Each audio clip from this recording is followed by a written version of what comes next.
નમસ્કાર. ચાલો આજે ભારતના બંધારણ વિશે એક એવી વાત કરીએ જે કદાચ ઘણાને ખબર નહીં હોય.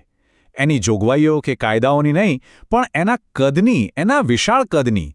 તૈયાર છો? ચાલો શરૂ કરીએ.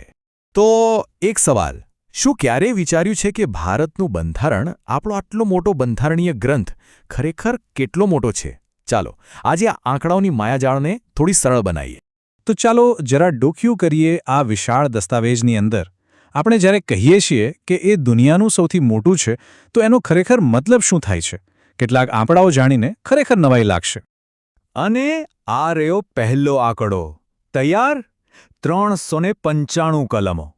હા, બરાબર સાંભળ્યું. 395 આર્ટિકલ્સ.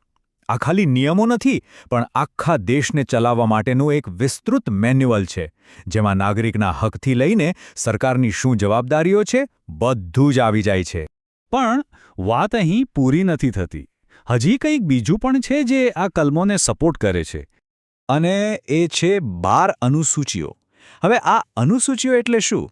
સરળ ભાષામાં કહીએ તો આ એક પ્રકારના લિસ્ટ છે, જેમાં રાજ્યોના નામ, કઈ ભાષાઓને માન્યતા છે અને એવી બીજી ઘણી બધી વિગતો હોય છે.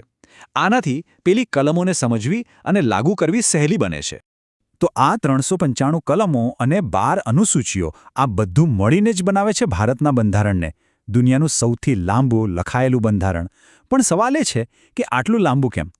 કારણ કે આપણા બંધારણના ઘડવૈયાઓ ઈચ્છતા હતા કે ભારતમાં જે આટલી બધી વિવિધતા છે, અલગ અલગ રાજ્યો, સંસ્કૃતિઓ, ભાષાઓ, એ બધાને યોગ્ય સ્થાન મળે.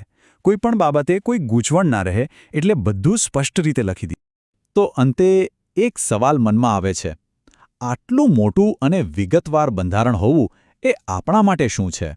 શું એ એક સુરક્ષા કવચ છે જે દરેક નાગરિકના હકની રક્ષા કરે છે?